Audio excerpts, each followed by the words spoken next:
కూడా photo తీసుకురు madam, మాకు తెలియదు అది ఫోటో తీసుకురు. అది డేట్ 5 years కింద 4-5 years తీసుకురు. రీసెంట్ గా ప్రభుత్వం వచ్చిన తర్వాత, ప్రభుత్వం మారిన తర్వాత నువ్వు డబ్బులు మా దగ్గర ఇట్లనే మాట్లాడుతాం మేడం. ప్రభుత్వం తోటి వాళ్ళ ఎమ్మెల్యే తోటి మామూలు మాట్లాడుకొని ఊళ్ళో లీడర్స్ కలిసి ఈ మమ్మల్ని రౌడీ చేస్తుండు, మా దగ్గర డబ్బులు తీసుకుని ప్రైజ్ కాడికి వచ్చని నా మీద కేసు పెట్టింది మేడం. రీసెంట్ గా బిఫోర్ ఒక 1 month అయితే కేసు పెట్టింది మేడం. ఎక్కువ మాట్లాడితే రాసి ఓపెన్ చేస్తాం. మొన్న కూడా ఫోన్ చేసింది మేడం, 4 days అయితే ఫోన్ చేసిరు. ఎక్కడో జూబ్లీస్ లో ఎన్నికలు అయితే ఎన్నికలు జరుగుతున్నాయి బాబు, ఫస్ట్ లోపల స్టేషన్ దారమాట ఇట్లా మాట్లాడితే 10 మంది ఇప్పుడు నార్మల్ పర్సన్ మాట్లాడలేడు మేడం. మాలాంటి మాట్లాడితే మా మీద ఫోకస్ చేస్తారు.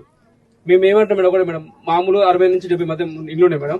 వాళ్ళు కనీసం R&R ప్యాక్ ఇవ్వకపోయినా సరే మేడం, ఒక దానికి సంబంధించిన ల్యాండ్, ఒక ఇల్లుకు సంబంధించిందన్న, ప్లాట్ సంబంధించిందన్న చింతపల్లి మండలంలో ఇస్తుంది మేడం. మాకు చింతపల్లి మండలం ఇస్తే సార్ సరిపోతుంది మేడం.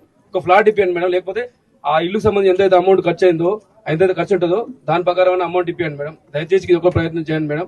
ఇప్పుడు ఎవరు మేడం నార్మల్ పర్సన్ ప్రజలు పనిచేస్తూ రాలేరు, మాట్లాడలేరు మేడం. మాలాంటి వాళ్ళు మాట్లాడితే మాలాంటి మీద ఫోకస్ చేసి మమ్మల్ని ఏదో చేసి రౌడీ అది రౌడీ మీరు మాట్లాడుతున్నారు అని చెప్పి మమ్మల్ని ఇబ్బంది పెడుతుంది మేడం.